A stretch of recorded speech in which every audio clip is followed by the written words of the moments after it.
আসসালামু আলাইকুম বন্ধুরা, আপনারা দেখতেই পাচ্ছেন আমাদের মাঝে আবারও প্রকাশ পেল বাংলাদেশ কারা অধিদপ্তরে 472টি পদে নতুন একটি নিয়োগ বিজ্ঞপ্তি। আবেদন কবে শুরু, কবে শেষ, আবেদন করতে কি কি যোগ্যতা প্রয়োজন হবে তা বিস্তারিতভাবে এই ভিডিওর মাধ্যমে তুলে ধরা হবে। সো দেরি না করে চলেন নিয়োগ বিজ্ঞপ্তিটি বিস্তারিতভাবে জেনে নিই। বাংলাদেশের সকল জেলার নারী ও পুরুষ প্রার্থী আবেদন করতে পারবে। কারারক্ষী পুরুষ, জাতীয় বেতন স্কেল 2015 অনুযায়ী 9,000 থেকে 21,800 টাকা। পদের সংখ্যা 450টি পদ। শিক্ষাগত যোগ্যতা ও অন্যান্য শর্তাবলী। কোন স্বীকৃত বোর্ড হতে মাধ্যমিক স্কুল সার্টিফিকেট বা সমমানের পরীক্ষায় উত্তীর্ণ হলেই চলবে। শারীরিক যোগ্যতা, উচ্চতা 5 ফুট 6 ইঞ্চি। বুকের মাপ, পুরুষ ন্যূনতম 81.28 সেন্টিমিটার 2 ফুট 8 ইঞ্চি। ওজন পুরুষ ন্যূনতম 52 কেজি। 2 নম্বরে মহিলা কারারক্ষী, বেতন স্কেল 2015 অনুযায়ী 9,000 থেকে 21,800 টাকা 17তম গ্রেডে। পদ সংখ্যা 22টি। বাংলাদেশ সকল জেলার মহিলা প্রার্থী। শিক্ষাগত যোগ্যতা, কোন স্বীকৃত বোর্ড হতে মাধ্যমিক স্কুল সার্টিফিকেট বা সমমানের পরীক্ষায় উত্তীর্ণ হলেই চলবে।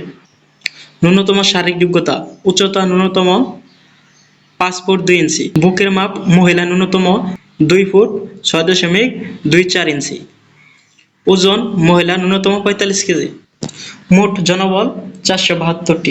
আবেদনের শর্তাবলী, প্রার্থীকে অবশ্যই বাংলাদেশের নাগরিক হতে হবে এবং জাতীয় পরিচয়পত্র অথবা জাতীয় পরিচয়পত্র প্রাপ্তির অনলাইন আবেদন কপি স্লিপ থাকতে হবে। 2 নম্বর, প্রার্থীর বয়স 1/4/2026 তারিখে 18 থেকে 21 বছরের মধ্যে হতে হবে। বয়সের ক্ষেত্রে কোনো এফিডেভিট গ্রহণযোগ্য নয়। বয়সের প্রামাণিক হিসেবে জাতীয় পরিচয়পত্র, জন্ম নিবন্ধন সনদ, এক্ষেত্রে জাতীয় পরিচয়পত্র প্রাপ্তির অনলাইন আবেদন কপি স্লিপ বাধ্যতামূলক থাকতে হবে। 3 নম্বরে বৈবাহিক অবস্থা, প্রার্থীকে অবশ্যই অবিবাহিত হতে হবে। 4 নম্বরে সরকারি, আধা সরকারি ও স্বায়ত্তশাসিত প্রতিষ্ঠানের কর্মরত প্রার্থী কর্তৃপক্ষের মাধ্যমে আবেদন করতে হবে এবং মৌখিক পরীক্ষার সময় অবশ্যই কর্তৃপক্ষের অনুমতিপত্র প্রদর্শন করতে হবে। 6 নম্বর, নিয়োগের ক্ষেত্রে কোটা সংক্রান্ত সরকারের সর্বশেষ সার্কুলার ও বিদ্যমান অন্যান্য বিধিবিধান অনুসরণ করা হবে। নিয়োগ সংক্রান্ত যে কোনো তথ্য পেতে এই ওয়েবসাইটে ভিজিট করতে পারেন। 10 নম্বরে, বর্ণিত পদের জন্য আবেদনকারী প্রার্থীদের প্রাথমিক শারীরিক যোগ্যতা যাচাই সহ দক্ষতা পরীক্ষা, দৌড়, push up, high jump, long jump, rope climbing, প্রাথমিক স্বাস্থ্য পরীক্ষা এবং লিখিত এমসিকিউ ও মৌখিক পরীক্ষা গ্রহণ করা হবে। শারীরিক যোগ্যতা যাচাই এবং লিখিত ও মৌখিক পরীক্ষা গ্রহণের তারিখ, সময় ও স্থান SMS এর মাধ্যমে জানিয়ে দেওয়া হবে। এছাড়াও এই সংক্রান্ত তথ্য কারা অধিদপ্তর ওয়েবসাইটে প্রকাশ করা হবে।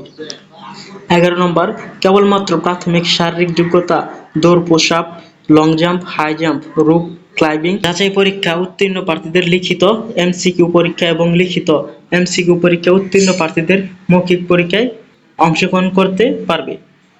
সো বন্ধুরা, দেরি না করে খুব দ্রুত এই নিয়োগে আপনারা আবেদন করে ফেলবেন। চলতি মাসে সব নিয়োগ বিজ্ঞপ্তি সম্পর্কে বিস্তারিত জানতে আমার চ্যানেলটি ভিজিট করতে পারেন। এই ভিডিওটি দেখে যদি আপনারা উপকৃত হয়ে থাকেন তাহলে আমার চ্যানেলটি ফলো করে রাখতে পারেন। নিত্য নতুন সব চাকরি বিজ্ঞপ্তি আমার এই চ্যানেলে প্রকাশ করা হয়। সকলে ভালো থাকবেন, সুস্থ থাকবেন। দেখা হবে আরেকটি ভিডিওর মাধ্যমে। খুদা হাফেজ। আসসালামু আলাইকুম।